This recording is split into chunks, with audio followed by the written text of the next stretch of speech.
Assalamu alaikum everyone, and thank you for joining us tonight. I'd like to welcome you all to MECA Collective's launch and our first business showcase. So for tonight's program, we'll begin with an introduction into MECA Collective and who we are and what we do, followed by the business showcase where we will be joined by the founders of 3 successful Muslim startups. So to start off the showcase, we will have Dalal Ozdemir, the founder of Earthy Mama, followed by Ahmed Karat, who is the founder of Maidan Archery Club Australia, and then finally we'll have Peter Gould joining us as well from Gould Studios to finish off the showcase. But before we begin, I just want to go through a few admin points for you all. So firstly, we recommend that you use either Google Chrome or Firefox, as these are the recommended browsers for this platform. Also, during the sessions, you'll be able to ask the speakers your questions, but we do recommend that you use the Ask a Question button, which should just be at the bottom of your screen. We also encourage you all to check the questions that are being asked, because you can actually vote for the questions that you want answered. So just make sure that you're checking that periodically throughout the session as questions come up. Finally, we may also have some extra time at the end of today's session just to answer some of your unanswered questions. So don't worry if you don't get your question answered. We'll hopefully have some time at the end of the session to go through some of those. Once again, thank you so much for attending tonight's event. We're really excited to have you here at MECA Collective's launch. So what I'll do is I'll hand you over to one of our team members to chat to you a little bit more about MECA Collective. But inshallah, you guys find this session helpful, and we will see you all soon. All right, thank you. Let me just have Zane joining us now.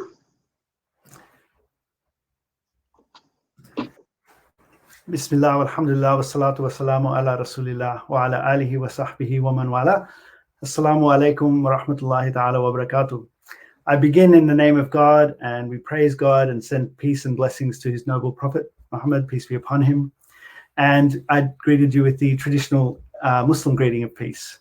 I'd also like to take this opportunity to acknowledge the traditional owners of the land on which we meet. Now, obviously, we're meeting from a variety of places.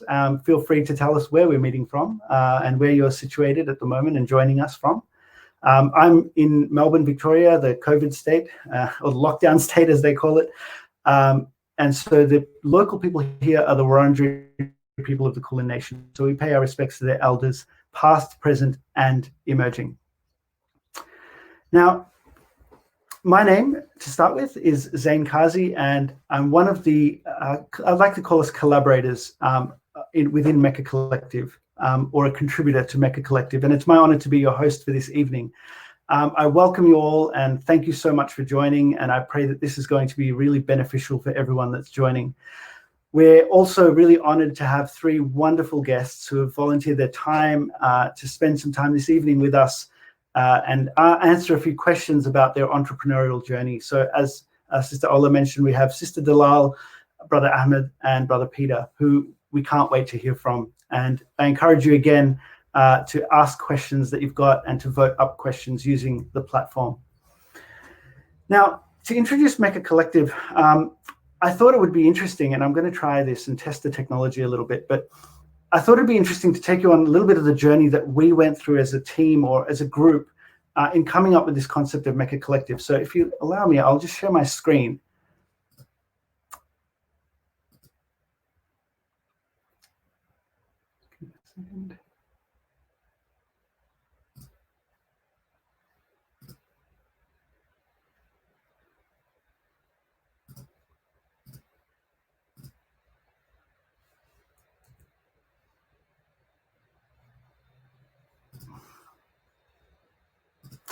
And that didn't work. Just bear with me. There we go. Okay. Bismillah. So to understand why we began with MECA Collective and why this started, I think it's useful to give you a snapshot of a few of us got together, and it's useful to give you a snapshot of what we were thinking about when we thought about the Muslim community and why MECA Collective is such an important project. So to give you that snapshot, this is what we sort of came up with, and this was the basis of our thinking. As a community in Australia, the Muslims are a very talented group of people. It's a diverse group, culturally, ethnically, and it's a young population, and that's something that's a phenomenon from across the globe. So the Muslim population is a young population if you look at it from an age perspective. With that come new ideas. So that's something that we thought is something that's present in Australia. The second thing that we noticed is that Muslims, no matter where they are in the world, in the environment that we're living in, the context that we're living in, we're all striving for balance. And so that's something that's important in the Muslim community as well, and something prevalent. The other aspect is that from time immemorial, the Muslim tradition has always valued knowledge and positive contribution. So that's something that exists within the community in Australia. And I think ultimately, and really importantly, the Muslim people, no matter where they are from ethnically, represent a tradition of hope and optimism. So despite the circumstances in which we find ourselves, the difficulties, pandemics, and so on, ultimately we're a tradition of hope and optimism. And so what we find is that regardless of where you look throughout history, Muslims have always strived to improve the situation that they're in, using the tools within the tradition. So with that in mind, we had a very positive outlook as to the Australian community, Australian Muslim community. When we did a bit of a deep dive into business and work and careers, these are some of the things that we thought and sort of found. As the Muslim population in Australia is growing, we've got more and more participation and contribution in the Australian economy from Muslims. We've got about 650,000 Muslims in Australia, strong contributors to the Australian economy. What we're also finding is that as we settle, and most of us here who are Muslim are either first-generation Australians or children of migrants or migrants ourselves, right? So it's a relatively new population. What happens over time, and we've seen this with other populations, is that as they settle, levels of achievement within academia and so on start increasing, and we're finding that now. We're also having a growing number of success stories in business, in other professions, in other professional arenas, politics, media, etc. And so these things are all emerging, and we're all seeing it. It's happening in front of our eyes. Now, in addition to that, the thing that was really important is that the community still remains somewhat disconnected. This is a bit of a problem. So when we identified this disconnection, we sort of framed it this way. We said the community exists and it's strong, but it's disconnected. And I remember listening to a scholar relatively recently who said, well, people who don't like organized religion should come to Islam because we're the most disorganized religion on the planet. And so I think there's some truth to that statement. And what it really suggests about us is that we've got numbers in some sense, we've got a lot of skills, a lot of networks, capital, but it's not organized and accessible. Now, one of the other problems that we identified for new Muslim businesses, so founders, entrepreneurs, is that when you start a new business, there's inherently a lot of competition. And this is irrespective of whether you're Muslim or non-Muslim, there's competition. What a lot of other businesses have in place are support systems. Now, the Muslim community can provide a really strong support system if we're organized well. And so that's one of the aims of MECA Collective is to provide that sort of support system. And that's a problem. It's missing at the moment. So it's an identified problem. The other problem we have, as mentioned, is avenues of access to skills, networks, and capital. We have skills in the community. We have plenty of skillful people. We have plenty of networked and well-networked people, and we have capital in the community. But to deploy those things, we need avenues of access. We need to put people who need with people who have and put them together for a mutual achievement of goals. So what's our solution to that? Well, we came up with this concept of MECA Collective to be an open collaboration between Australian Muslim startups, entrepreneurs, and investors. So that's what we're doing. That's what MECA Collective is all about. We're here to facilitate open collaboration between Australian Muslim startups, entrepreneurs, and investors. Now, To do that, we probably need to dive a little bit deeper into defining some of those things, because we need to know what those words mean. And so what we mean by collaboration, it's a great buzzword, but what we really mean is that we are open to having different ways of connecting people up. Collaboration means working together to achieve a mutual goal, essentially. So the way that we organize events, the way that we organize meetings between, say, an investor or a group of investors and a group of businesses that are looking for investment, we can find different platforms to do that. And we're open to those sort of how we facilitate those connections. The second thing is we're focusing on Australia because we're local. We're focusing locally because we're based in Australia. But what we found really quickly is that when we're in this space of entrepreneurship and startup world and venture capital world, the reach is automatically global, because we've got Indonesia at our doorstep, Malaysia, and those places have, especially when it comes to the Muslim population, a natural sort of flow over between countries and over borders. The third thing that's important is how we define Muslim. Now, we're looking to serve the Muslim community. So we've been really careful about how we define Muslim. We basically said that anyone that identifies as a Muslim is Muslim for our purposes. So we understand that that's a really wide net, but that's okay. But at the same time, we're trying to maintain an ethical lens of what, Muslim has to mean something. So we're conscious that any businesses that are engaging in things that are outwardly absolutely haram, we're avoiding that. So we don't really want to get involved in, those businesses that are prohibited. So that's the only real threshold when it comes to defining what a Muslim business might be. But if it's a person that's engaging, a Muslim person that's engaging in any type of business that's not haram, we're open and we want to help, inshallah. So whether it's a business that actually is for Muslims, so, selling prayer mats, for example, or a business that's open to everybody, like we'll see with Earthy Mama, like we'll see with Medan Archery, like we'll see with Gould Studio. Their audiences and their customer base is beyond the Muslim community, of course. So that's fine, absolutely. And when we're talking about startups, entrepreneurs, and investors, we're really talking about facilitating connections among those groups of people.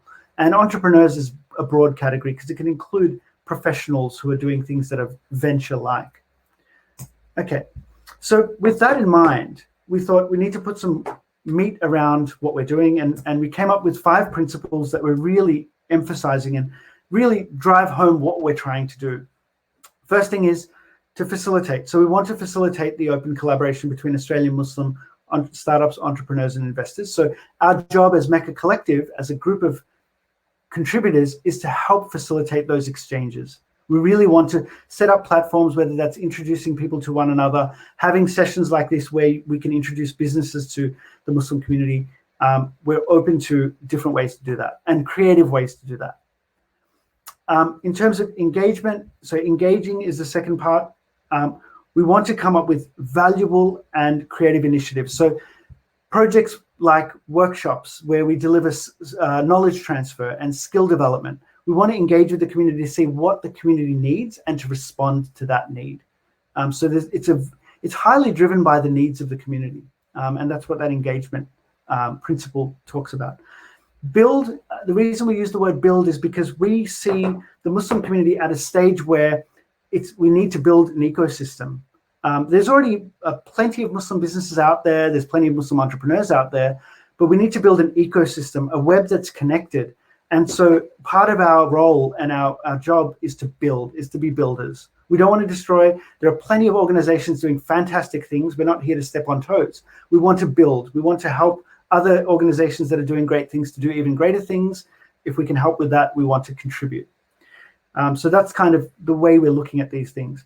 Uphold, really talk, that value really is about upholding Islamic values and business ethics. So, when a Muslim person engages in any activity, it's always with that lens and always with that, ideally, of course, it's always with that principle-based action.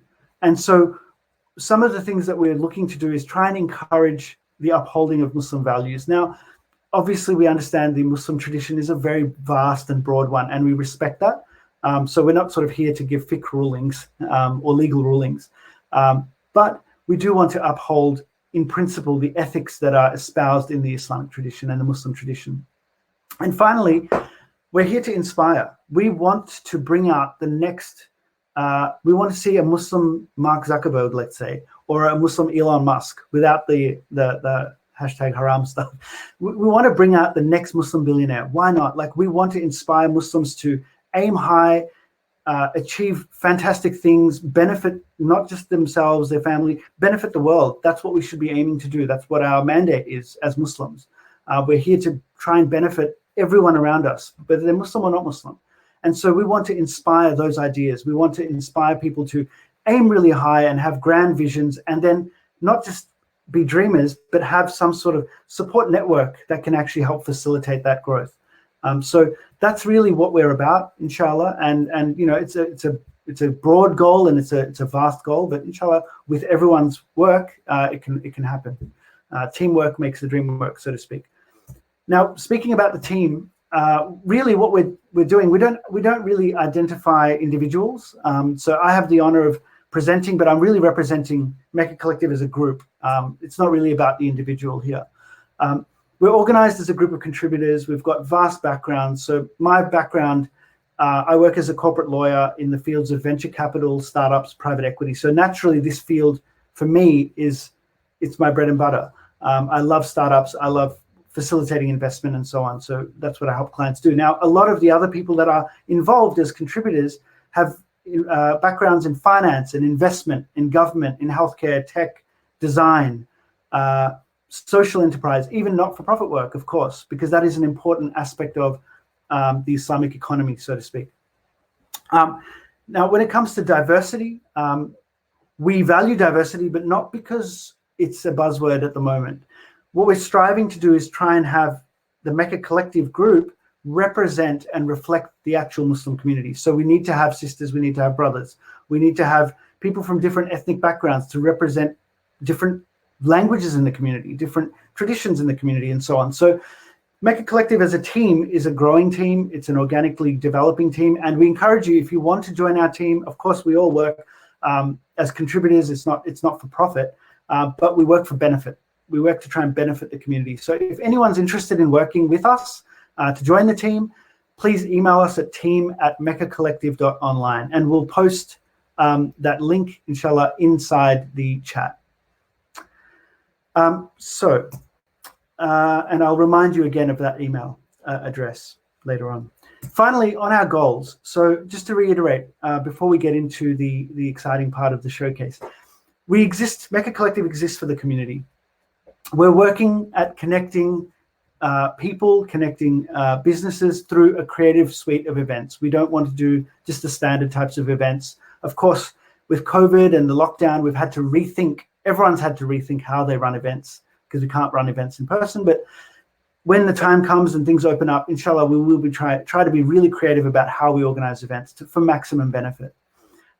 We're working to increase the reach and opportunities for all Muslim startups and entrepreneurs. And we're ultimately looking to connect Australian Muslim investors and founders and other opportunities for investment. Now, interestingly, as soon as we started putting the word out there, we found that there were so many Muslim people that have capital that they want to deploy, and they want to give it to Muslims if they can. Obviously, they want to do their due diligence and make sure it's a wise investment. But there are people in our community that have the wherewithal to support startups. The avenues are not yet built, and that's what we need to build, and that's what MECA Collective's here to do, inshallah. So to that end, what have we got coming up in terms of events and in terms of programs and initiatives? We'll be showcasing, we'll be doing business showcases where as we're doing today, we will meet founders, Muslim founders of fantastic businesses. We want those businesses to be out there. We want people to know about them, people to use their products, and for them to interact with the community. We also want to meet the founders themselves and understand their entrepreneurial journey, because we think that's important. There's a lot of learning to be done through that. Also, we've got coming up an event where we're going to be doing an overview of the Australian global Islamic economy, and I'm going to be going to a report that is released by an organization on that specific topic.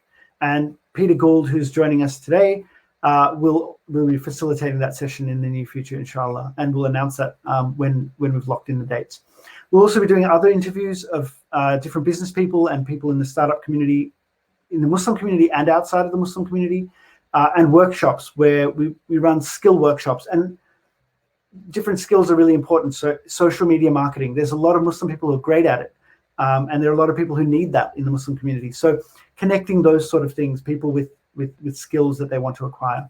We'll also be having our inaugural MECA Collective Startup Pitch Night, where we'll invite startups that are looking for finance and looking for investment, and putting investors in the room, and inshallah, let the magic happen. If there's a mutual connection and synergy, that's when investments take place. Ultimately, events will be directed by the community. The community will tell us, you guys will tell us, inshallah, and there's going to be a survey after this event where you'll have an opportunity to tell us what sort of events you want to see, what sort of initiatives you want us to facilitate. So we'll be partly guided, in a large part, guided by the needs and wants of the community. So inshallah, that gives you a sort of summary of what we're trying to do. And of course, we're growing, we're new. This is our first public meeting, I suppose. So wish us luck, inshallah, and pray for us. Now, as I mentioned earlier, just before we get into the showcase, this is something I want to go through really quickly. This is called the Australia's Islamic Economy Brief. It's a document that's been prepared by an organization called Dinar Standard. Its design partner is Zaleed. It used to be Zaleed Studio, now it's Gould Studio, which is the same organization rebranded. Peter Gould Studio, who does the design and the fantastic sort of layout and graphics that you see on this report. And it's supported by Dubai Islamic Economy Development Center and Salam Gateway. Now, this report, which is available to everybody, I encourage you to have a look at it. It's available at the website that's on your screen. We'll put that website on the chat as well. It's a report on the state of the Australian Islamic economy. So it talks about things like halal meat. It talks about things like media and recreation, and halal clothing, halal pharmaceuticals, halal cosmetics, and so on. It talks about the growth of those sectors in the economy and the Muslim contribution economically to Australia. There's also a global report, which is a couple of 100 pages long, of so much detail on halal tourism and all these trends that are so useful to us as Muslims, so we can understand how we're spending money and where the growth is. So I encourage you to, if you're interested in this area, have a look at that report. It's available for free. Salam Gateway is hosting it on their website, and their website is mentioned on the page, and we'll put a link into the chat as well. So with that, I think now it's time for me to stop talking, inshallah. That gives you enough of an overview of what we're trying to do. We'll now get into the business showcase. And really, with our launch event, what we wanted to do was explain to you what we're doing and then show you. And so this business showcase is really to show you what we're trying to do and the sorts of conversations we want to have and what we want to bring to the community. Please join us on social media if you haven't already. And on our website, which you can see there on your screen, mecacollective.online. You can join MECA Collective as someone that receives our updates and will know about different events that we're doing. And if you want to join our team, of course, please email us and let us know how you'd like to contribute or what your interest level is at team@mecacollective.online. Now, with that, I will now, inshallah, hand over to our presenter, which is Sidi Nirvan Jamshedbhai, who will take you through the interviews we have with our beautiful guests. So let me invite Nirvan onto our screen. There, Assalamu alaikum, Nirvan. How are you? Wa alaikum salam. Thank you, Zain, so much for that introduction. I think you gave a wonderful overview of the work that MECA Collective is trying to do in the Muslim community in Australia, and hopefully it will be fruitful, and we really seek your prayers and your best wishes for it. So I've been given the honor to speak to 3 successful and original visionaries in the Australian Muslim communities. We've got 2 guests from Sydney and 1 guest from Melbourne. And we'll be starting off with Sister Dalal Ozdemir, who is the founder of Earth Imama. So I'm very excited to interview her and present her story to the audience. So, Assalamu alaikum, Sister Delal. Thank you for joining us. Alaikum salam. My absolute pleasure. I hope you're doing well, keeping safe in. Keeping sane, you mean, in lockdown? We're doing well, alhamdulillah. We're finding things to keep us busy. Alhamdulillah, that's great. It's really great to have you on board here today, and I really appreciate that you volunteered your time to come and present your story and the story of your business. So it's really important for us to showcase these stories and spread the news and spread the motivation essentially in the community, as Zain said. So thank you so much. No, thank you for having me. And I just love what you guys do, honestly. When I received the phone call and explanation of, what you're trying to achieve as a collective, I thought this is brilliant and this is what the community needs. Thank you so much. I really appreciate that. So to start off with, I think the attendees would love to hear about, your business. So could you give us a 10-second elevator pitch about what is your business, and just tell us about it. Absolutely. So we are a certified organic delivery service. We have 6 pickup points across Melbourne, and we deliver organic groceries, fruits and vegetables that are super duper fresh.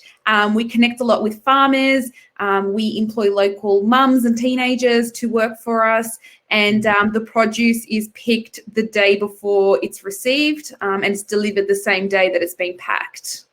MashaAllah, that sounds really good, and very good to hear that it is actually engaging the community, engaging the women in the community as well. It's wonderful to hear that. So could you tell us a little bit about how did Earthy Mama actually start? How did you actually become inspired to create Earthy Mama? So when I got married, my husband was super health conscious. I knew nothing about organics, and slowly he introduced it into our, family household, and taught me so much about organics. And we had our first baby healthy and well, alhamdulillah. And then we had our second baby, my daughter Zara, who was diagnosed with juvenile arthritis at the age of 1.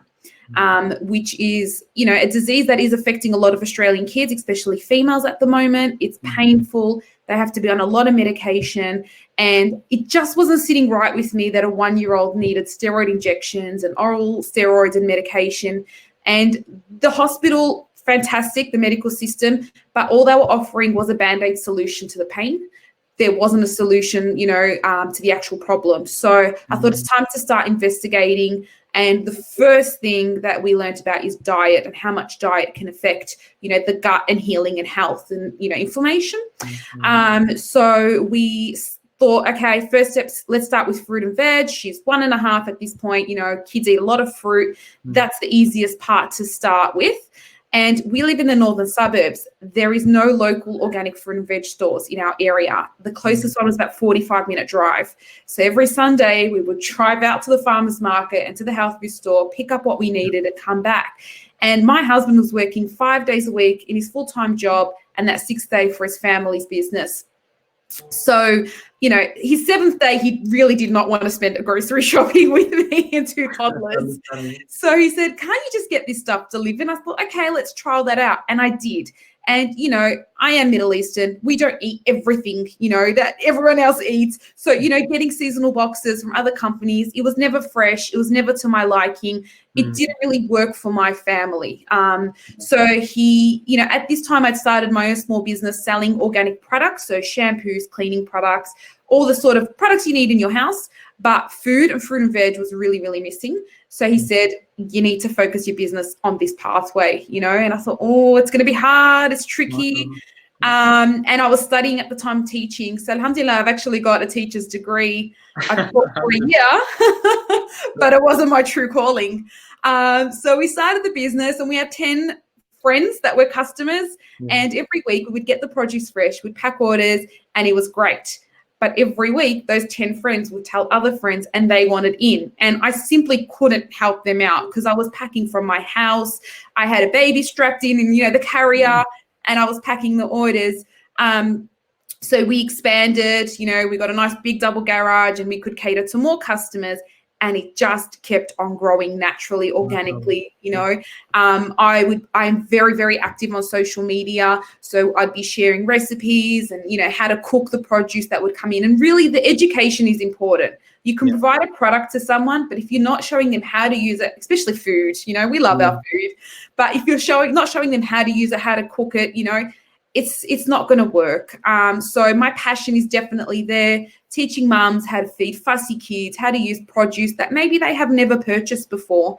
And yeah, we have a warehouse now. We are operating 2 days a week, and we have, I think it's about 8 employees at the moment as well, alhamdulillah. And we are 3.5 years old in the business, and alhamdulillah, there's just no looking back now. You know, I love what we do. The customers love what we do. And for me, the priority was not only to build a business that served the community, that was always our aim, but I also wanted to build a little community within ourselves. So we don't call our customers customers, we call them our family. You know, everything is welcome to the Yoti Mama family, because you know, the women come and pick up their orders, and some of the husbands, and they actually talk with each other, you know, and they discuss the latest health trend, or they discuss what they're doing with their fennel that they've received in their box. And it really was a community that formed, you know, just from the business. MashaAllah. That's great. That's great to hear. I mean, just that story is it's so inspiring, you know, coming out of a need that, you know, was very personal and kind of, then inadvertently it was kind of this tip of the iceberg that so many other people were looking for the exact same service that you were looking for. So it's amazing to see that that you've been able to kind of address that and engage with your customers in this way. And I think a lot of the attendees and the business owners or startup founders, they'll be very interested in how do you actually engage with your customers? Like what are the techniques that you use, or ways that you use to engage with your customers, and how have you got like a loyal customer base that is kind of keep on purchasing your products? You know, just describe to us what's your customer. Yeah, absolutely. So there's a few things, and I think the most important thing is to identify who your customer base is. So when I initially started the business, that wasn't the easiest for me, because I wanted to service everyone. You know, why isn't everyone buying from me? Whether they be teenagers living at home with their parents, grandparents, mums, dads, everyone. And I realized I'm going to attract, you know, the customers that I can relate to. You know, that just naturally happens. And that's easy for me. So I'm a mum, I have 3 kids, I am a Muslim, and I'm based in the northern suburbs of Melbourne. So naturally, that is what I attracted. And, you know, I have had business coaches who said, why aren't you broadening your audience range? Why just mums? And I said, because I feel like that's who I can connect with. So first things first, identify who your audience is and aim for them. You know, if you're trying to aim for a really broad audience, it's not going to work. So I'm a mum. So I talk all things children, fussy eating. My kiddies will feature on my social media sometimes, you know, telling the other kids, hey, this is a smoothie I made and it's brilliant. So identify your customer base. And then the next thing is just know who you are. You know, if you've got a strong identity and you know who you are and you know what your priorities are and you know what your morals are, you know, it really shines. So, you know, we're the type of business that never lie. We don't want to lie. We don't want to put on a front. We are upfront and honest all the time, maybe too much sometimes. Transparency as a business is really important to us. You know, if we have a batch of bad strawberries, I'm not going to make up, you know, a statement and say, oh, it's because of X, Y, Z. No, this is what's happened, you know, and it happens.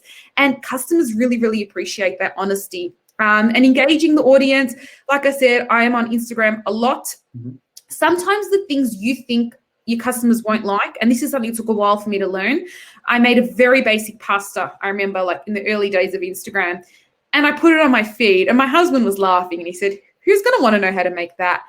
That post received so many comments, likes, you know, questions. People really engaged with it because they don't want elaborate meals that are going to take 3.5 hours to cook and you have to source the ingredients from Siberia. They want something that's fast, quick, easily eaten, you know, and that's what they want. So just know what your audience wants by asking them as well. Yeah, that's great. That's great. That's a fantastic way of engaging with your customers. It's a reflection of yourself in a way. So this makes it very, very easy and intuitive, and very natural as well. It's not something like, you're trying to appease your customer base. It's kind of like, you're working with them to develop the product for them, essentially. That's amazing.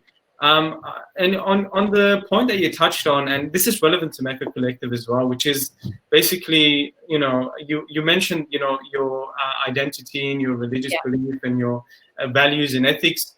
So it seems like your Muslim values essentially are reflecting in your business. Is that correct to say? So is that your role in your business at all? 120%, like 120%. I remember initially when I started the business, my customers knew who I were, but all my customers were Muslim because that is the type of friends I have attracted naturally, And I remember my friend kept saying, you need to show your face on social media. And I kept saying, no, I don't need everyone to know I'm Muslim. Not that I'm ashamed of being a Muslim, but I was scared of who was following because you don't know who's following you on social media. I have customers, I don't even know what they look like, and they've been customers for 3.5 years. So I remember I was petrified I went live and I was petrified. And I initially wore my hijab in a way that wasn't that obvious, that I was a hijabi. And then I thought to myself, no, people like what I'm doing and who I am without even knowing what I look like. Doesn't matter that I have a hijab on? No. I also thought to myself, this is a way of spreading the good of our religion by showing that A, we're normal, and B, it doesn't make a difference that I have a hijab on to who my business is, and it's been quite interesting because, like 80% of my customers are non-Muslims and, they say it's so lovely to meet a Muslim person. I wouldn't have met someone otherwise, because they come in and pick up their orders sometimes from our warehouse and interact with myself and my staff. So I do try my hardest to, our Muslim values, that the basics, that we're taught, honesty, integrity, all that sort of stuff really do play a role in my business. Employing other Muslim mums, because finding a job as a mum is tricky, especially when you need school hours, you need someone who's flexible, and can be okay with you having to leave early or your kids have an appointment or whatever it may be, can't come in. And that was a priority. So. Excellent. That's a very valuable insight, I think, for a lot of Muslim entrepreneurs, because they might feel shy as to expressing their values, not so much making dawah or religious invitations to people. It's more so being because of the atmosphere in which we're in to kind of express themselves and be original, basically. But that's an amazing story. So thank you for sharing that. One thing I wanted to ask you as well, and I think the attendees are interested in this, is kind of the future of your business. So right now you're at this juncture, and it's we are both in Melbourne, and we've been in lockdown for a long time. Too long. Yeah, for a very long time. Anyway, I hope it's gone soon. But at this particular juncture, coming through the COVID restrictions and now slowly, inshallah, coming out of it, what is kind of the future that you're seeing? Has COVID kind of changed the direction that you're taking? Where do you see Earth Imam in the next couple of years? So COVID definitely had an effect on the business. It was a really scary time, to be honest with you.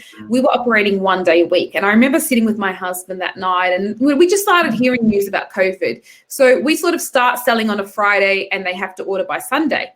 And, our initial warehouse was quite small. We only had 3 or 4 staff members. And I remember that Friday night, we sold out at capacity, and we looked at each other and I said, what is happening? I had no idea, because we don't have a TV in the house. We don't want the kids to watch things. What on earth is happening? We went across all the news and we just Googled it and we're like, oh, COVID. So everyone wanted delivery. It definitely impacted the business. My husband for a few weeks has been like, come on, let's go to 2 days a week. And I've been like, no, I'm comfortable. I'm not ready to grow yet. I'm a mum of 3 kids. I like being home with them, and operating 1 day a week is fine. We instantly had to open up a second day. We had to get more staff members on, but it also impacted the supply of fruit and vegetables. And that has been the biggest problem. So you can have X amount of orders, but if you can't supply with the fruit and veg, it becomes a problem.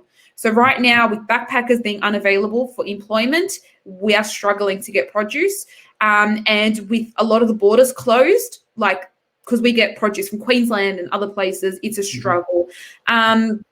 The biggest impact was when stage 4, the 5 kilometre rule hit. So those that are in Melbourne, we are not allowed to travel 5 kilometres out of our radius of where we live unless it's for work or like healthcare, unless you've got a really valid reason. And we are based in Epping, and a lot of our customers used to travel and pick up their orders from us or the other picker points. However, that is for a lot of customers out of their 5 kilometre radius. So that Sunday night when it was announced, we received 67 emails from customers within 5 minutes saying, I can't pick up my order. What is the next step? And I had a breakdown. It was hard because I had to book in with a courier and figure out how we're going to get it there, but we did it. In terms of the future for Earthy Mama, we have, big plans. We're always dreaming, we really want to expand our range of products that we have. So chicken and meat is something that's really important. Getting organic halal isn't that easy in Melbourne especially. And we just want to grow to be a more sustainable business as well, and a business that doesn't require so much of my time, because right now I am working, 6.5 days a week. Wow. And just moving to more digital, so everything's very paper based, and we just want to improve our processes and hopefully expand Australia-wide, because we know that every state needs an Earthy Mama. They need us there. And it's something we're being requested. Can you send, your produce to Adelaide and Sydney and whatnot? So that's sort of where we want to head. But it's a lot of hard work, and we've got 3 little ones and 2 have special needs. So we're just doing our absolute best right now with passion. Wow, mashallah. That's amazing and very, very inspirational story, really. I hope it continues to grow, and obviously, hopefully at a sustainable rate, so you can have some downtime as well, from what it seems like. And I just saw that one of our attendees, Ahmed, asked a question, and this kind of relates to what you mentioned already. So I'm going to kind of change it up a little bit. Yeah. He asked, what sort of barriers, challenges did you face, and how did you overcome them? I will twist it a little bit. I will say, what was the most challenging thing that you faced with Earthy Mama, and how did you overcome that? Look, there's been a lot of challenges. For me, mentally, it's been hard finding the work-life balance with mum guilt. I'm going to speak because I'm probably the only mum that's on this chat, or the only female that's on the chat tonight. Especially as a Muslim mum, I feel like society and our community puts pressure on you. And I kept getting asked, I remember even my own grandmother would say to me, so when are you going back to work? When are you going back to work? You're a teacher, you're a professional. What are you doing? But alhamdulillah, this business works for me and my family. We've been in lockdown for 6 months, which means my kids haven't been at school for 6 months. And it's brilliant because I can bring them to the office with me and they can work and I can attend to them.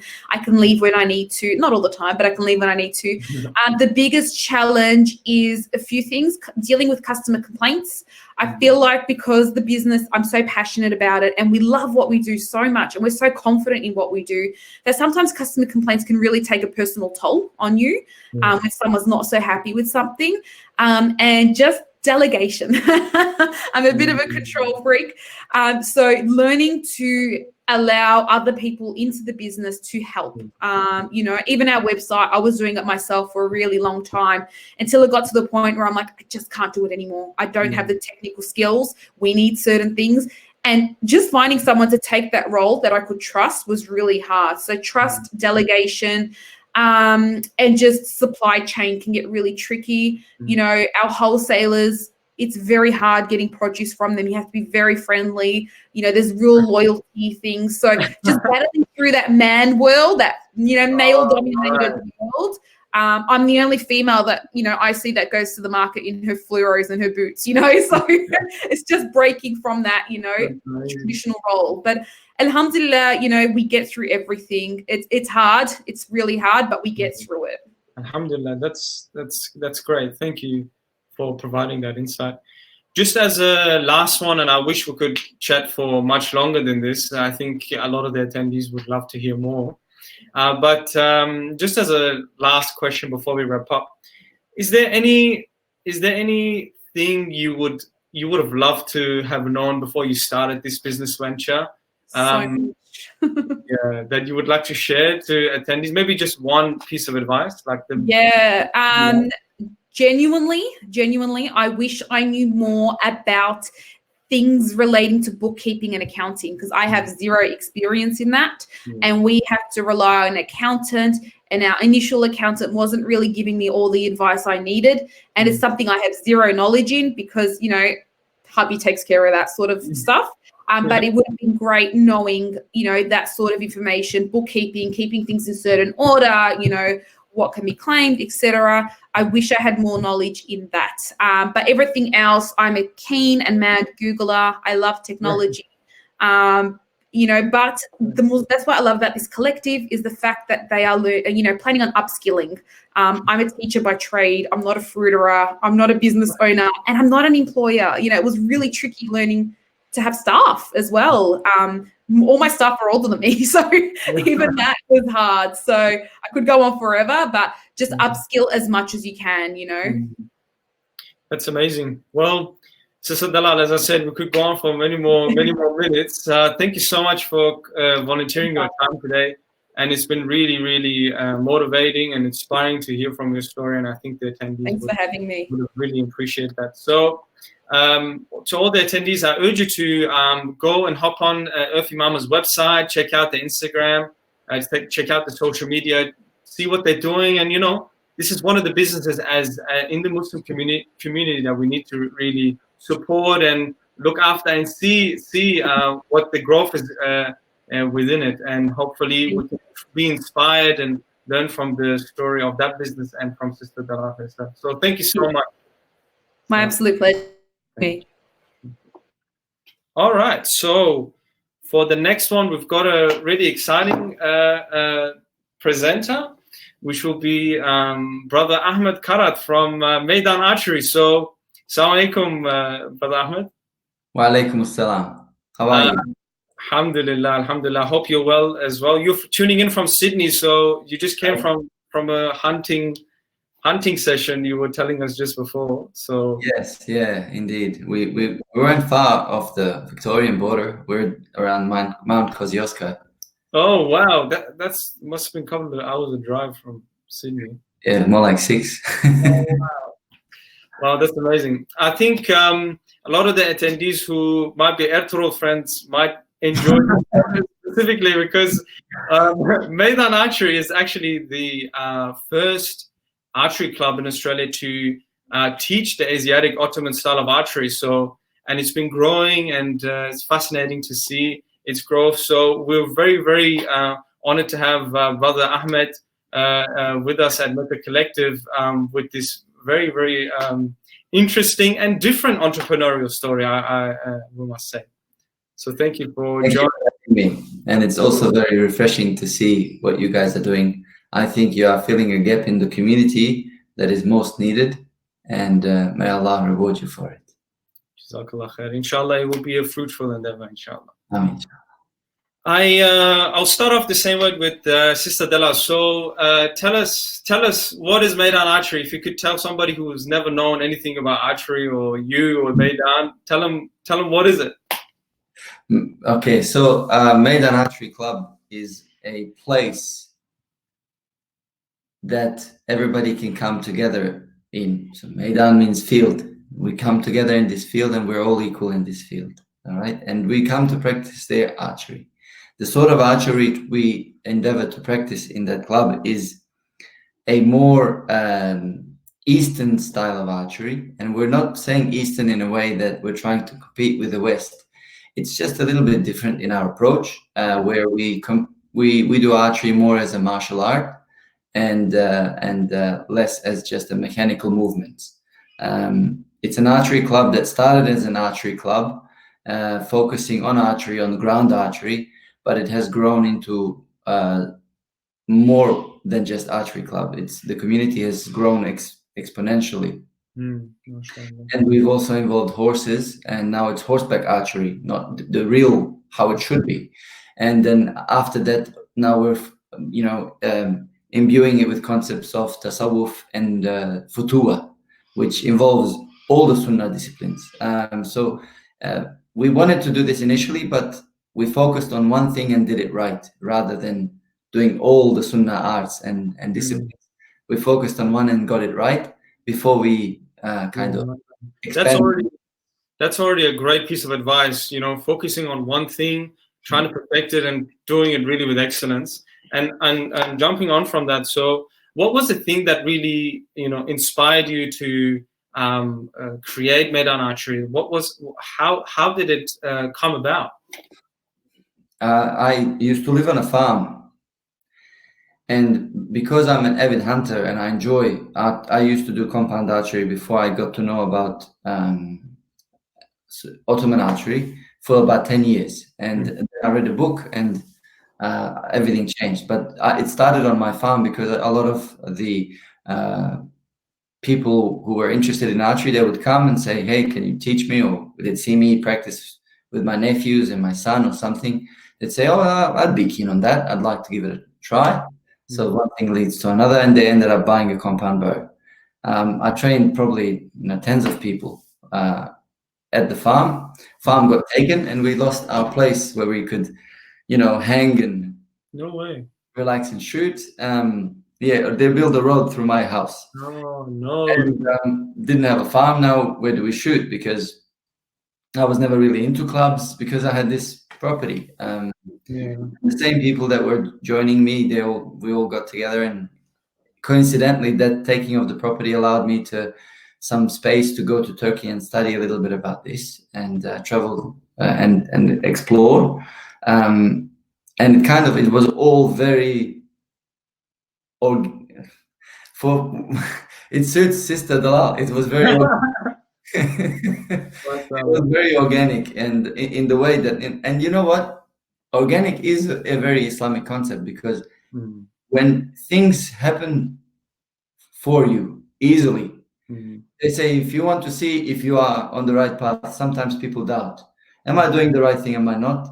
Allah opens the doors for you with ease. Then this is a sign for you to keep going. Doors of you with ease, meaning you are struggling, but somehow your struggle is even easier than your struggle. So we looked at clubs that traditional clubs. You're talking about Archery Australia clubs, 3D archery clubs. We started shooting there. We enjoyed it. It's not that we didn't, but we didn't feel the community, because a lot of the other traditional archery clubs, they involve all the gentlemen, they love to drink. They like to do this. This is how they like to pass their time and clink a few arrows. For us, it was more about the community, a safe environment for, first of all, kids. We were done fixing broken men. We were not interested in, the problems. We want to build new generation. So we wanted something safe for our kids. And also a club that's completely inclusive to all, Muslims, non-Muslims, male, female, generally.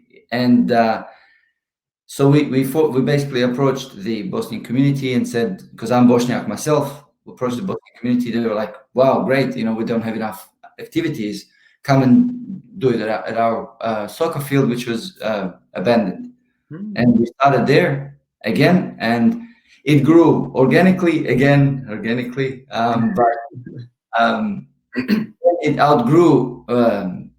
We couldn't cope. We saw a massive gap in the community because the way that we taught archery was very. It was focusing on the archer as his character and not just shooting the bullseye. That's right. It was focusing on concepts of tasawwuf. Concepts of spirituality. And we find in today's community, Islamic community, we find people teach fiqh and aqidah very well. They all know aqidah, they all know fiqh, but they don't talk about the heart. Yeah. I mean, at least maybe I'm in the wrong circles. Maybe. That people are not talking about mashallah as much, or it's not as popular. Yeah, and as MECA Collective, we are trying to kind of, revive that spirit and, be able to, present, our tradition in a way that is authentic and, as you said, organic. So On that, so initially when you started, how many people were there? So you started the club, and when was this? When did you start 3 the club? years ago. So we started in this place, and it was maybe 10 people. So we began very small and just grew. It was initially word of mouth. I'm not a very social media person. Like I don't have Facebook or Instagram on my phone. But you know, as we grew, the good people surrounded us, and they helped out. So we were very lucky to meet a few brothers and sisters who were good with website building, Facebook promotion, and then they helped out, and we grew like that. Wow. And you said yourself, I know that you actually work full-time as a IT consultant. So this project that you were heading, this venture that you building, is something that you're doing out in your own free time. So yeah. We all are. So it's not just me. I realized when I was in hospital one day, I couldn't open the club. I called someone and I said, "Can you open the gates? I'm stuck. I can't move." And they're like, "Okay." I realized, it's not something that we want. It's the concept isn't worldly gain. Go back to the heart. We're saying we want to have a club that's going to focus on fixing hearts, and it's going back to. It's a physical manifestation of the physical. It's a physical manifestation of the spiritual. So that's great. A lot of it is around sadaqah jariyah. So it's a different kind of business. Yeah. So for long term.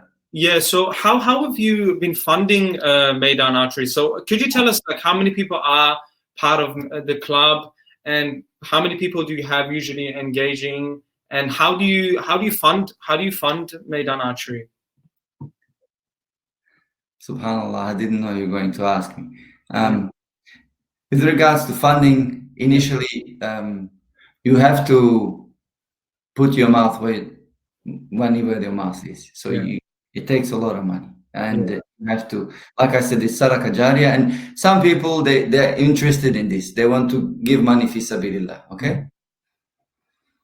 So initially, we funded it, but alhamdulillah, over time we became more independent, and we relied on government grants, on memberships, on other kind people who were able to help us.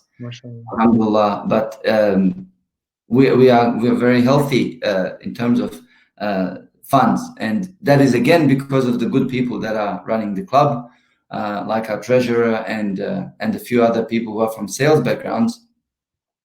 They made sure when I wanted to do things for free, they're like, no, don't do that, because the target costs $800 and we need 10 targets.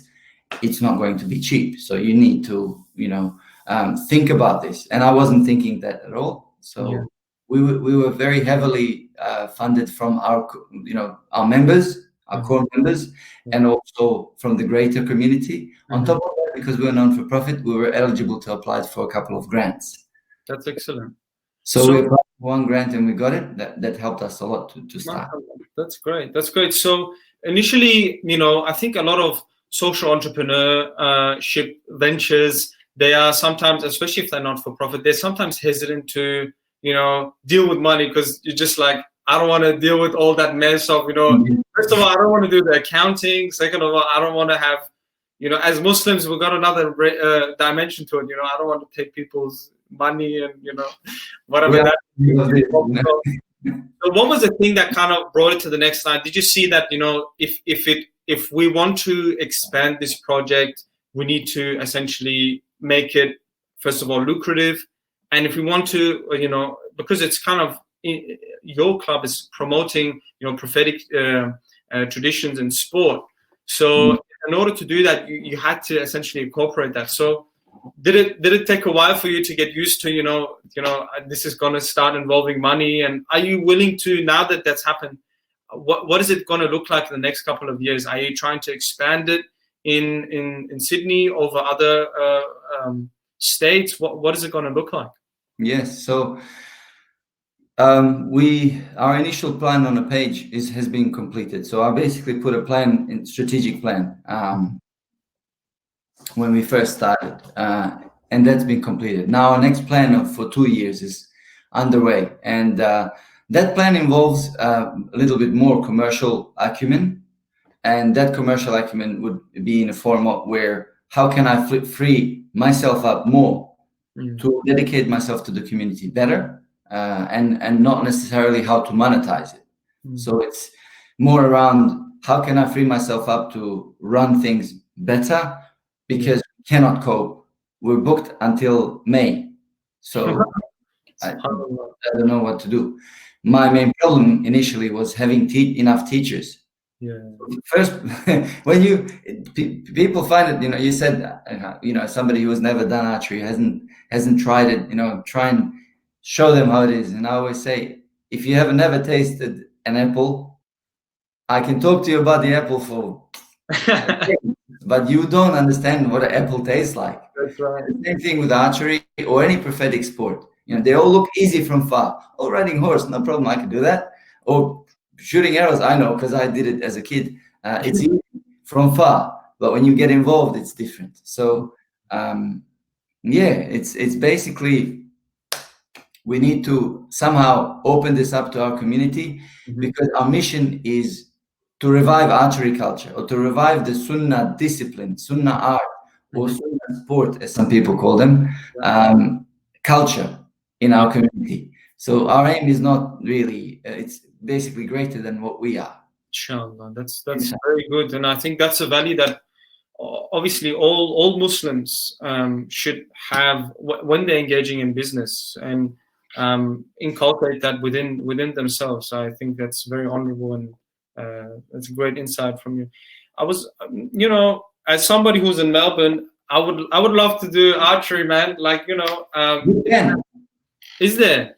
There is a brother. His name is Omar Hanifa. Shout out to. All right, yeah, Omar Hanifa. I know him, mashallah. Yeah. So he started a club. Okay. He hit me up to come down and train their trainers. Mashallah. So they've got a great team. Anyone who's in Melbourne, shout out. Please also share their website. Yeah, sure. And it's Archery Ascension. Archery. Share their stuff. If you're in Melbourne, go see Omar. He's a great guy, and he's basically just like another Maidan in Melbourne. So feel free to hit them up. Mashallah, mashallah. Yeah, Shabir in the chat just mentioned that I got a cool bow. You can see the top part here. It's a traditional bow, but man, it's too heavy for me. I can't even pull it. Anyway, as you can tell, I'm quite enjoying this conversation with you. But unfortunately, we can't go on for forever. So I got a couple more questions. First is, what has been an important lesson you learned now that this has expanded, and obviously the same situation with COVID has happened to all of us. Obviously less so in Sydney, but still, now that COVID has occurred, the restrictions have occurred, these challenges obviously probably that you faced with the club potentially. What is a key lesson that you've learned throughout this whole journey, throughout the 3 years, and trying to move forward? I was anti-management. I didn't like managing people, and I didn't like delegating. I just liked doing myself. And I think the core to our success are people, and looking after core people. Your people you got to look after. So I would say the most important thing, your most important asset are your people, your members, the people who come, who make an effort. Never ignore the guy who comes, even if he's coming collecting rubbish. Don't ignore him, because Allah sent him there. So give everyone their due. And it helped me. The lesson I learned, I think, as well, is to sometimes put hands off. And put hands off, and less is more. So in a way, we used to run free sessions, and few of people told me, they said, Ahmed, why don't you charge? And I said, I'm not doing it. They said people today value time, and time equals money. And unless you put money on something, they don't value it. Yeah, that's a lot. Funny how people think. In the past, this, there's whole history. Like parents would quibble over who's going to teach my son archery. They would fight over who's going to teach my son how to wrestle. Ride a horse. No, like best horse would be used. But today, not so much. So we put some money on it, and people started appreciating it more. So those things, I think that those kind of help me learn along the way. But you're always learning all the time. MashaAllah. Yeah, that's very true, especially in the non-for-profit area, with a lot of events that people hold. You can see that if you price it, people start attending. So that's definitely a great insight for a lot of the attendees for today. And the right people are attending. Yeah. Just to wrap it up, just give me in one sentence, because we have to move to our next speaker as well. In one sentence, what was the best piece of advice that you've been given in terms of your business and Meydan Archery?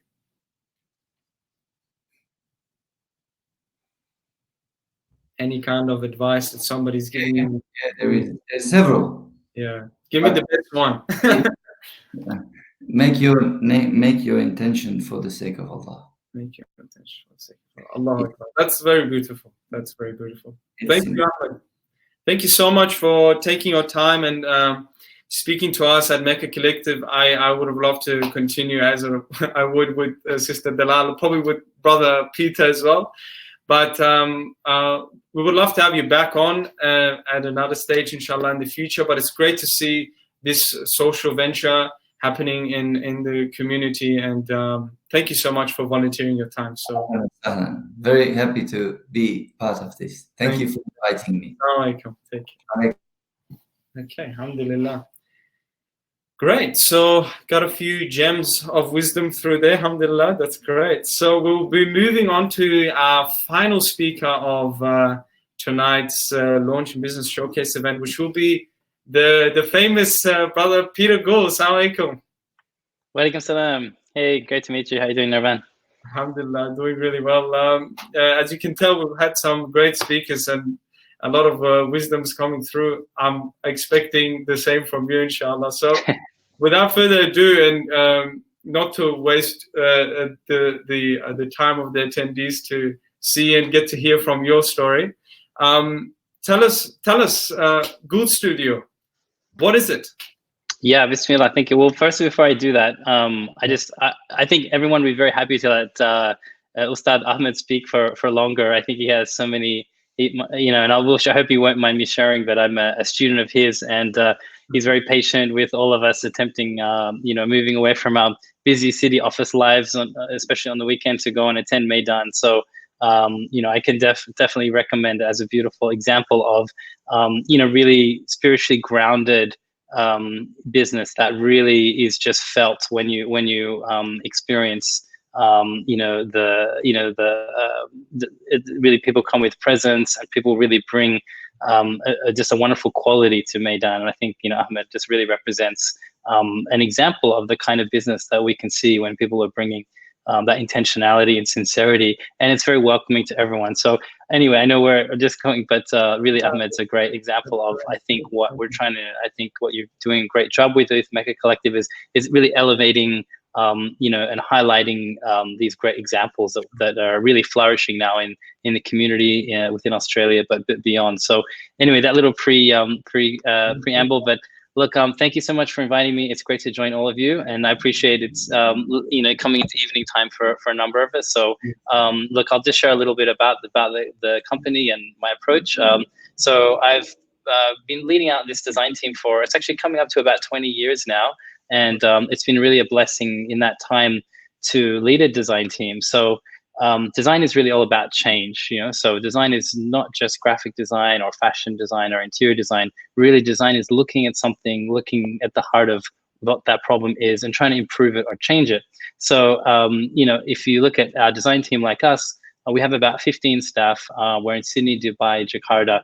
And our intention really is to benefit hearts with design, connect communities, and create meaningful brands and products that people actually resonate with and they care about and they get joy from, and it resonates and aligns with their values. So we really try to focus on brands and products that when people see or they look at it something lights up in them, and they really feel this there's something going on in this app or this product or this brand where they're like, yes, like these people get me. I want to their kind of story is reflected in some way in that product. So and really in the last, I'd say 5 to 7 years, you're seeing this incredible flourish of I kind of call it heart-centered design or heart-centered entrepreneurship. You see in everywhere from Indonesia to Istanbul, London, San Francisco, Riyadh, Jeddah, Dubai, just about everywhere. And you see this incredible growth of often younger people, but creating startups, this entrepreneurial mindset. This, I think, it's always been in the tradition and been in a Muslim creative legacy and this wonderful heritage of innovation has definitely been there. But it's very interesting now when you see when you start adding big numbers in scalable digital products and platforms. You start seeing investment funding. You start seeing VCs in the space. You see a lot of high net worth individuals and angels coming to the space, and you see some great success stories starting to come through, and some exits and some big players also moving into the space, like big consumer brands like Nike and other brands looking at, oh, look at this Muslim consumer space. It's huge. We need to understand it more. So you have a number of factors at play, and you have a very large Muslim population globally that's very diverse, as we know, many cultures, many languages, but really we're talking about things where, creating brands or businesses that really speak to some the spiritual aspirations that people might have, or that for their families, their children, what they kind of aspire to have spiritually, but meaningful products, brands that can resonate with those things. So I think we've had 2 beautiful examples already tonight, and happy to share a little bit about our story too. MashaAllah, that's great. Yeah, we would love to hear about how did Peter Gould become Peter Gould, and how did Gould Studio essentially become Gould Studio? Where did you start? And just tell us a little bit about that. Yeah, sure. I'll give you the abridged version. So I was practicing as a graphic designer, freelance graphic designer, when I was at university before I was Muslim, and I was just figuring out a lot of things in life around a short period of time, and I kind of think of my creative path and my professional design career and my spiritual path, and trying to understand Islam and understand big questions in life and meaning and purpose. It just so happened that they kind of to be around the same time, and I've always felt the two have had this link.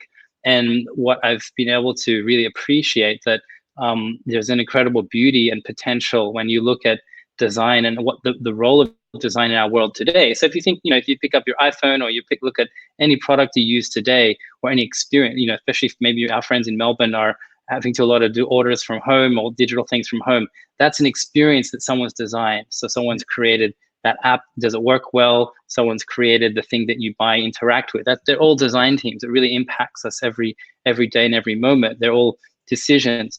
But I think there's really a very powerful momentum of when you bring a spiritual lens to that. Like Ahmed said, bring your intentionality to it. Your ikhlas, your sincerity. So the story of our design team has really been one, trying to serve community and work for clients and organizations and brands that are serving their community. But also in recent years, we've had a go at building our own products in-house. So getting some funding and building some products that we've been able to do and ship globally around the world to many countries. So yeah, it's been an exciting, challenging, rewarding journey of entrepreneurship, creativity, but really looking at that spirituality that underpins all of that. Beautiful. That's amazing.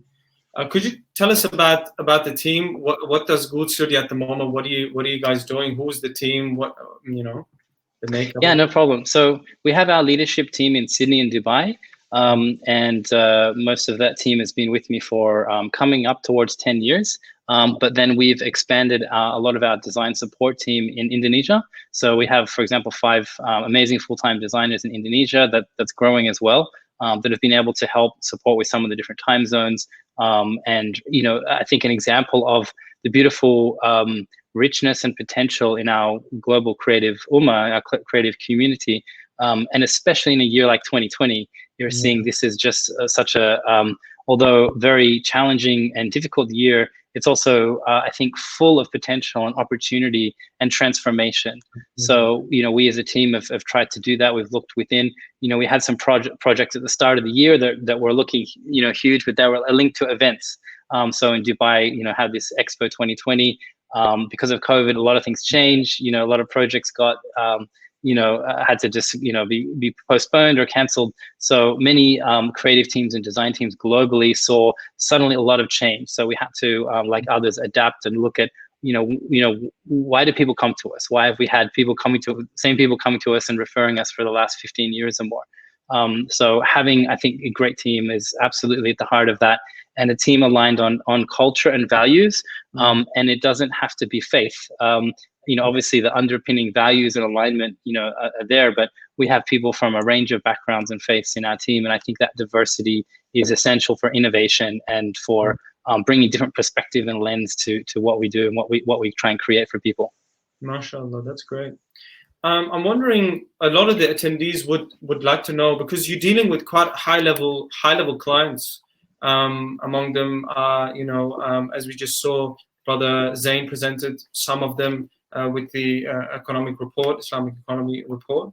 They're quite high level clients. So how do you build that client base to begin with? It would be probably a very good insight for a lot of the startups that want to eventually go on and serve larger clients, so to speak. Yeah, absolutely. And for anyone that's just sort of growing in those early days, you know, I think, you know, both our previous kind of, you know, speakers gave a great example of like their passion and the heart that they bring to it. But also it's, you know, it's about, so, you know, regardless of how big or, you know, or how large an organization is, it's individuals that you're dealing with and individuals that you're building relationships with. So, you know, just being able to get to know someone and spend some time with them, and, you know, people will kind of connect after a while what you're about. And it's, you know, I think just building those relationships over time, knowing that if you take a long-term view of, you know, what we're trying to build and what you're trying to establish for people, you know, and helping their brands in their journey, then that's, you know, that's really what it's about. And I think in Islam, the kind of spiritual term around barakah, this idea of blessing, I think that becomes very important in any business. So if you try to do things with that intentionality, with ihsan, you know, with a real craft and love and a, you know, appreciation for the beauty, and also seeing your work and your talents not as yours but as an amana given it to you, like a trust. So if you kind of imagine, I feel I at least lead this beautiful design team. It's also a trust. You know, you've been given and gifted these things from God. Don't think that you're this special kind of genius, Steve Jobs kind of figure. It's no, you know, although you've worked hard and whatever, it's really knowing that you have this opportunity, this platform. What are you doing with it? You'll be, you know, we'll be asked like how we serve people through it. And of course, you need a sustainable, healthy, hopefully solid, profitable business. But you also need to know that primarily you're looking after individuals, families. You know, you're dealing with people that have hearts. And I think if you just carry that approach through life to, you know, who you're working with, your suppliers, your team, your clients, then over time, you'll hopefully, you know, God willing, inshallah, attract the right people and become a magnet for use the phrase like-hearted people. So not necessarily like-minded, because you want to have people from different perspectives and people that are numbers people from this tradition or path, but like-hearted in that together collectively, we're trying to do something beautiful. And the world needs us right now. You know, we've got a lot of division and difficulty in the world. So what can we design? What can we make? What can we help bring into the universe that just makes it a little bit more beautiful or positive for some person or some family, whether that's through a product or a brand, or, you know, food delivery service, or through archery that connects families. Like all of these things are just, you know, great examples. Yeah, that's great. obviously that kind of contributes to the wider community, a sense of self, a sense of purpose. It's all tied together, and it's key to essentially remaining sane and remaining on a good path, inshallah.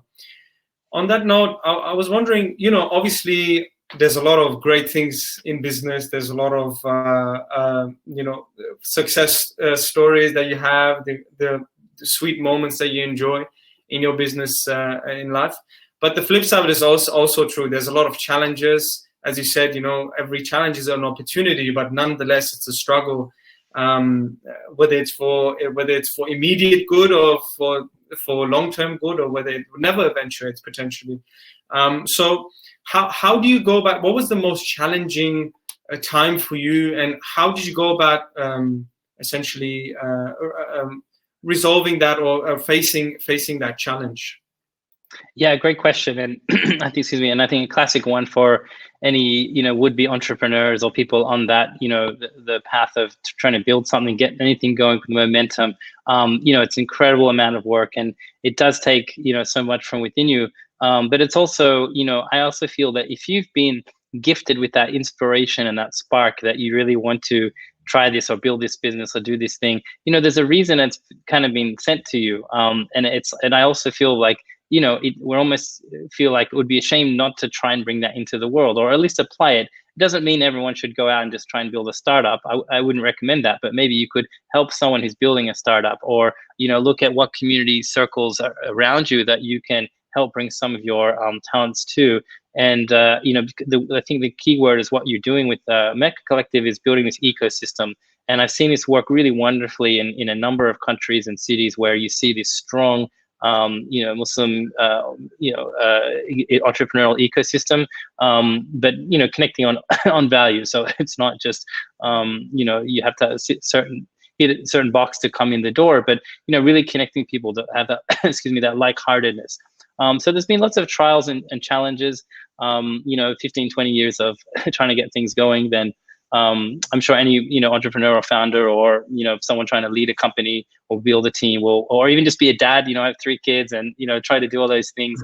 That's something we don't often talk about. Is actually the beyond just our business aspirations. Really, the challenge we're trying to navigate is ourselves and the problems we have looking within, but also being great family member, person, or in the community. You have to navigate all of these things together. So drawing on having good companionship around you, good sahba, good guidance, seeking wisdom, seeking a lot of the answers they're there, but being open to them, and helping others through sort of the journey. So yeah, there's plenty of stories I could tell you, but I think it's just staying committed to that, the sort of the distant mountain, or that vision that you're trying to get to. I think Ahmed said it really well. Have that right level of intentionality and sincerity. Bringing, one of my teachers said, if you bring ikhlas to anything, that sincerity, that's really the heart of whatever it is you're going to do in life. Is how sincere are you about it? So it might just be building a tiny micro business, or it might be, I'm going to build the next $1 billion startup, and the Steve Jobs thing, make the dent in the universe. And I think that both paths are okay. And one is not necessarily more successful than the other. You have to look at your definition of success.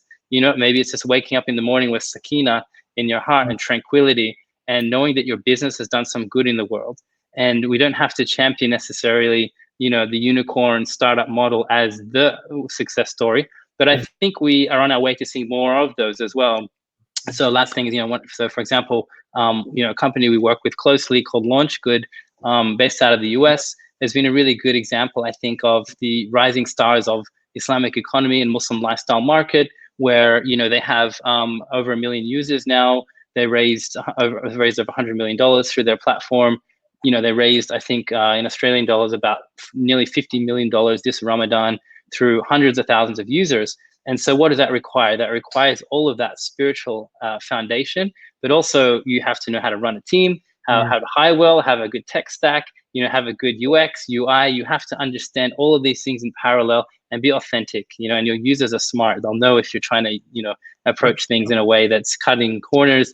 You've got to bring all the things together. And it's really a blue ocean of potential now when you see what these startups are starting to do. And it's great that you've got MECA putting the spotlight here within Australia and Southeast Asia. It's really promising time. Alhamdulillah. Yeah, that's great insight.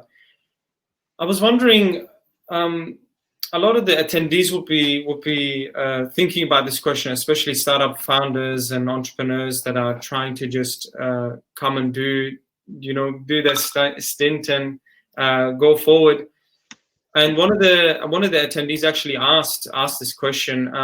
And by the way, to all the other attendees, we will have a further segment to the event after the official close, but we can have further Q&A with the participants. But the question was, when you first started out, were you afraid of failure? And is that still really a reality? I think that's something that's pressing for everybody.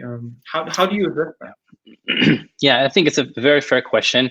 And I think if I'm honest, when I did start freelancing, which was about the age of 17, 18, 19, I because I really felt like I was trying to prove myself, and I was just coming to learn, and I was also having a big spiritual journey at the same time. So, I was trying to really understand my identity and place in the world. And I was very conscious about, I don't want my, I don't want this thing to fail. Like I need, I was putting that a lot on myself, at that time.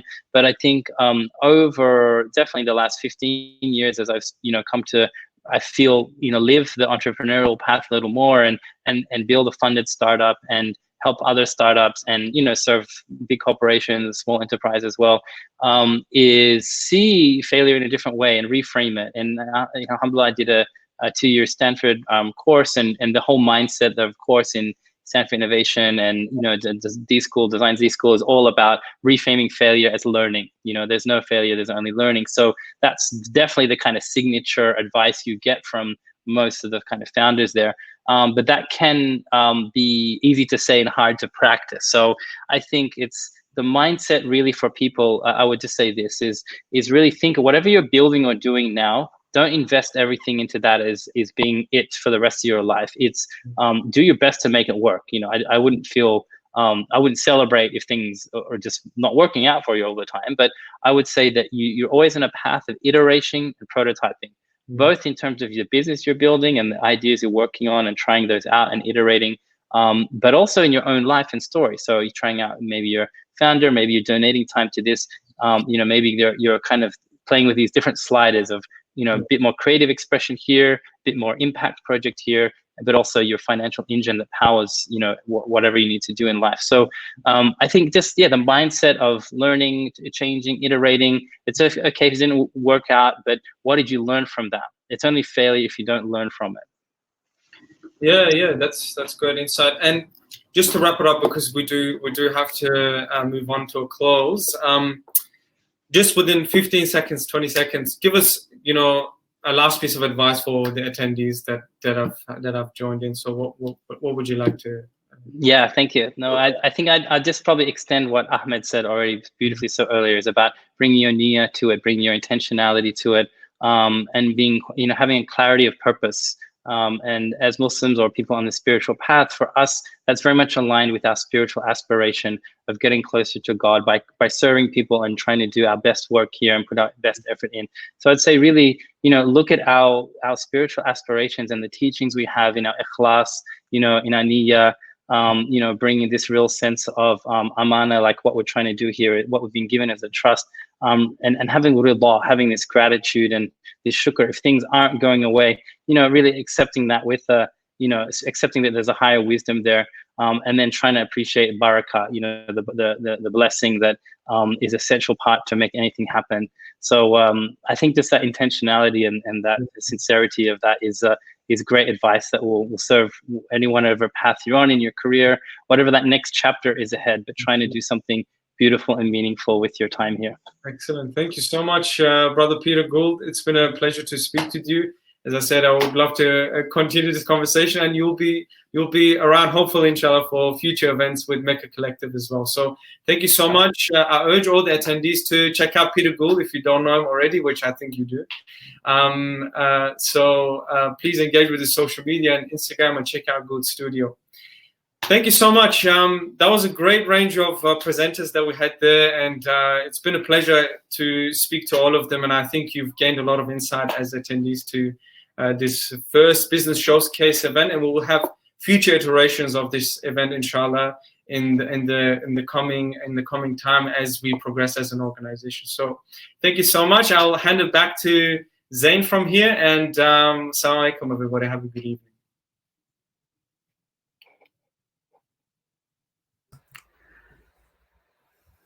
Jazakallahu khairan, Nirvan. So I'd just like to say, after hearing that, was a lot to take in. And alhamdulillah, like, we were so blessed to have 3 really great speakers, 3 really inspiring entrepreneurial stories, and so many insights.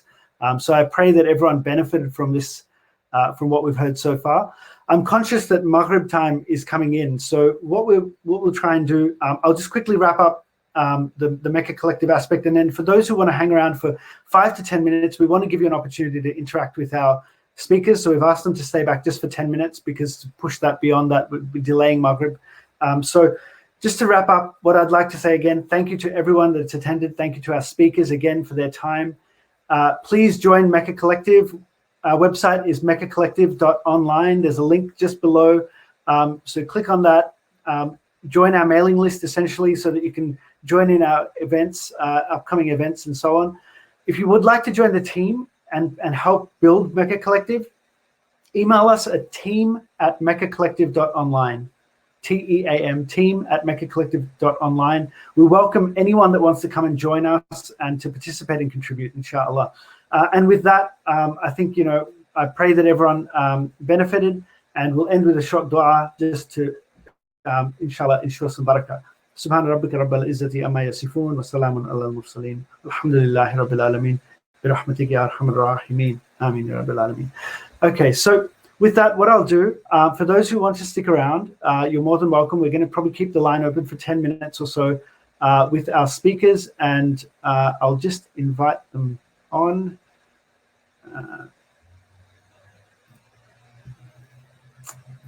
Okay.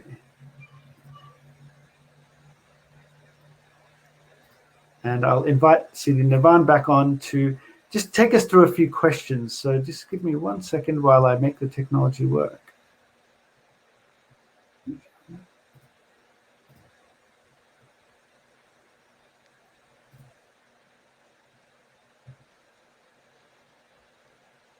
Sorry, just bear with us.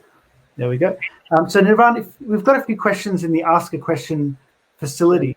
And I know that we had a few other questions that came through on chat as well. So if you just want to pick a few and then address them to the relevant speakers, go from there, Sham. No worries. I'm just having a look here. For all the attendees, you can upvote the questions as well, and that will allow us to kind of choose the most relevant ones that are for you. So just waiting on Brother Peter Gould and Brother Ahmed to join as well. I will start with Sister Dalal, inshallah. Let's see. Okay, here's a question from an attendee. It's asking, how aggressive will you be with marketing, and how will you reach out to your new customers? And second of all, is there any other same business out there that follows the same format of delivering fresh foods?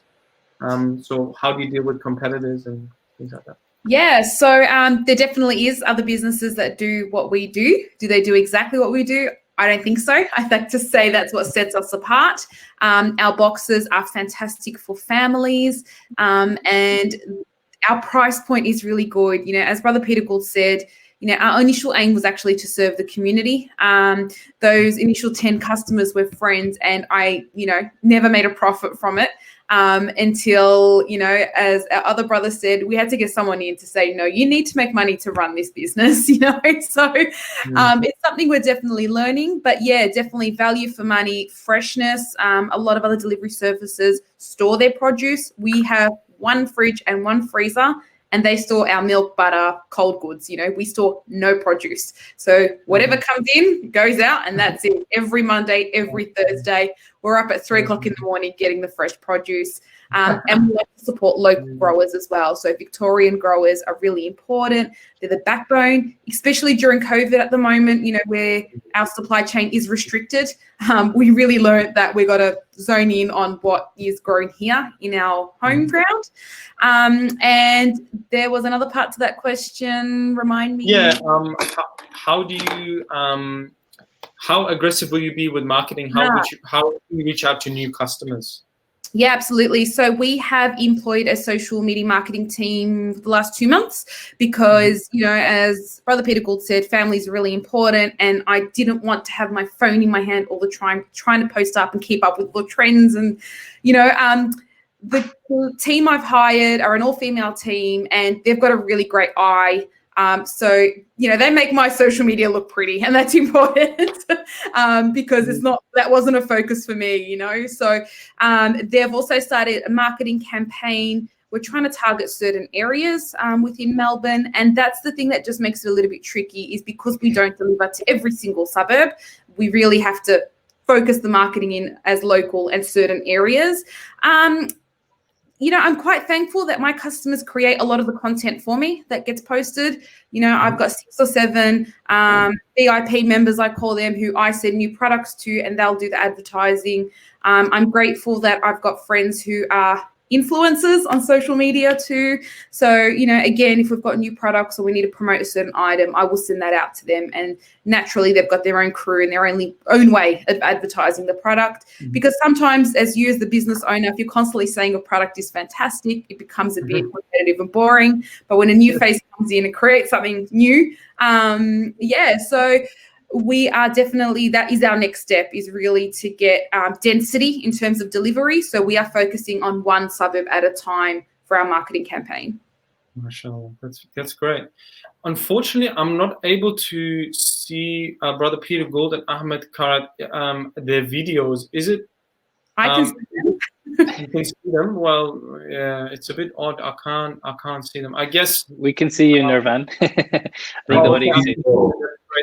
We're up here in the cloud. Don't worry. Okay, that's great. All right, then. There was another question. Obviously, I already asked Brother Peter that. I will ask the other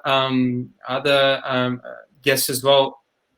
The question is from an attendee. He's asking, were you afraid of failure when starting your business? If so, how did you address it?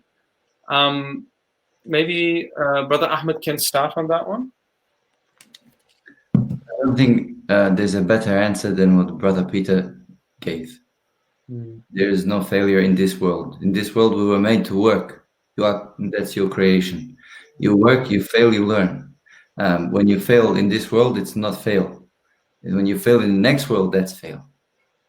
That's it. This is very simple. And fear is something to be addressed. You are lucky that fear is not born. The word afraid here is something to watch, because when you say I'm afraid of anything but Allah, then it's weakness.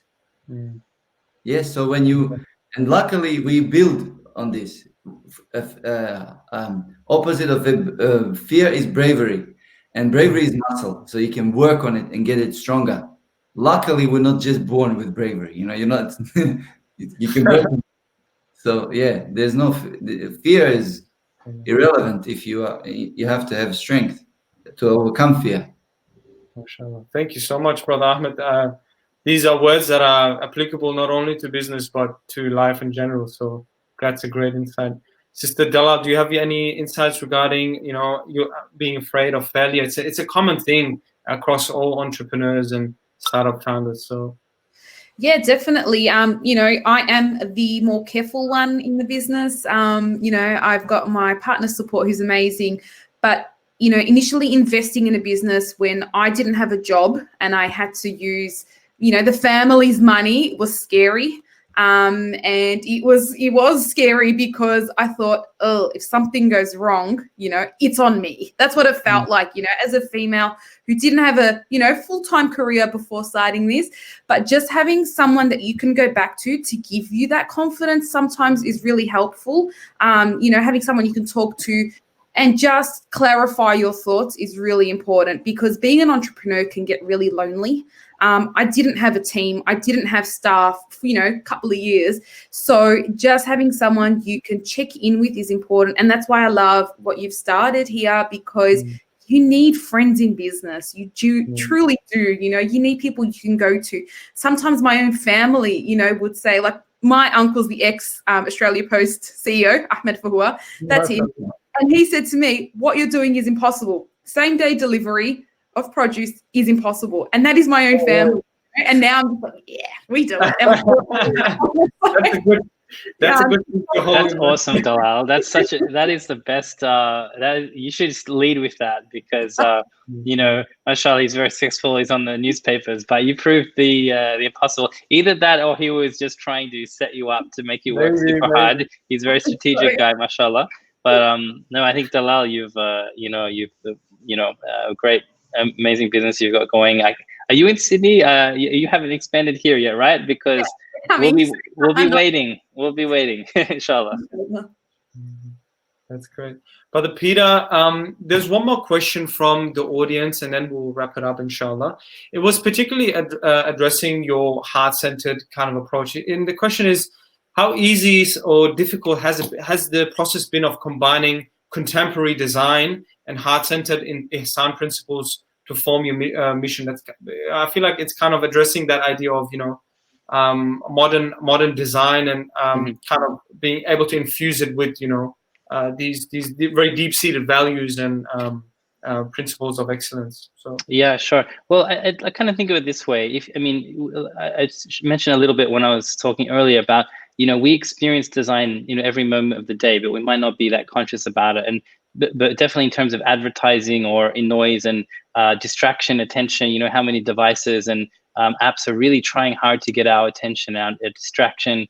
There's a lot of noise around us, and we've seen this kind of gradually, exponentially now come into our lives, and design is responsible for a lot of that. And it's design, I kind of call that design without heart. So it's very easy to do design without heart, which is, okay, how are we going to get people addicted? How are we going to make them buy things they don't really need? How are we going to get them, consume in a certain way and feel like they should have this or look like that or buy that? That's really been the paradigm of, the last probably, 50 years of consumption. And in the digital kind of environment now, it's very, very, it's just become more exponentially more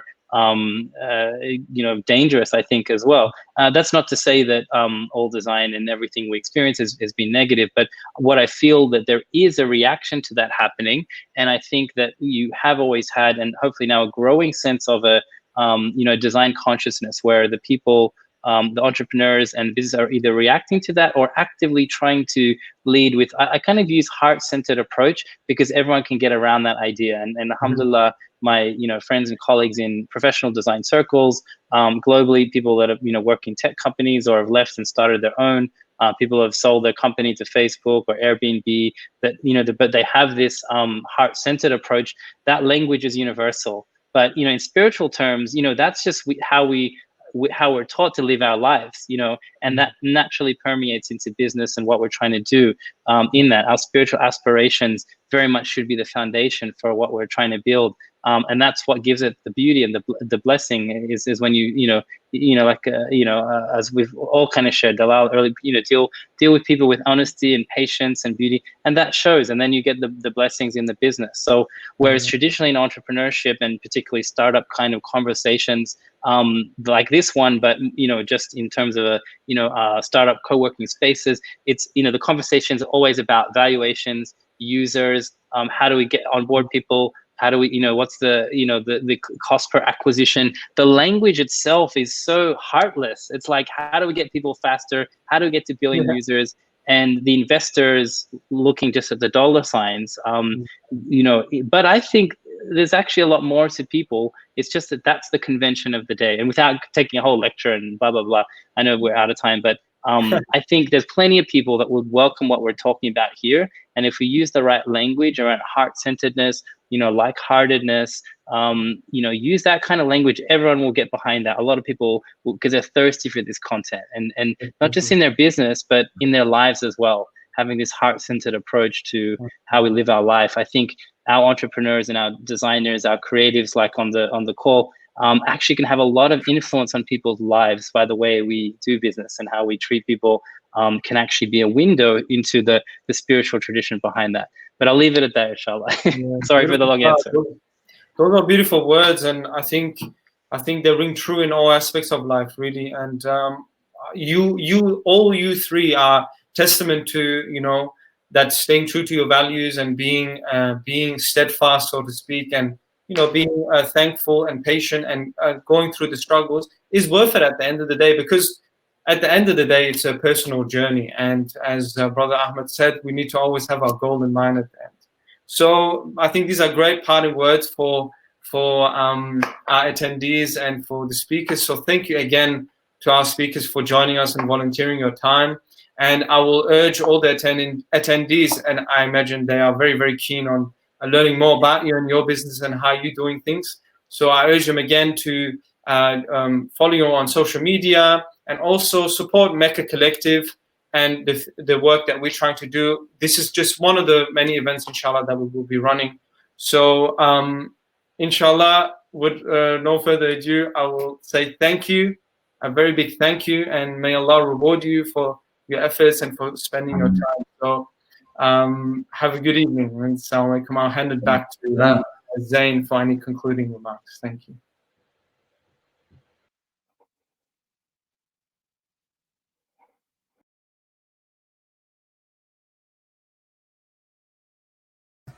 Yeah, Jazakallah khairan. Just finally to say Assalamu alaikum to everyone. Thank you again for joining. I don't have anything further to add to that. That was really, really lovely to hear and so insightful. So I pray that everyone's enjoyed it. Pray for us. Just a reminder, if you want to join our team at mecacollective.online. Please email us, team@mecacollective.online. We'd love to hear from you and hear your ideas about what else we can do. And finally, if you want to join MECA Collective, there's a button below. And it'll take you through to our website. You can press the join and collaborate button, and we look forward to working with you and hosting many more events, inshallah. Keep us in your prayers. Assalamu alaikum wa rahmatullahi ta'ala wa barakatuh. Assalamu alaikum.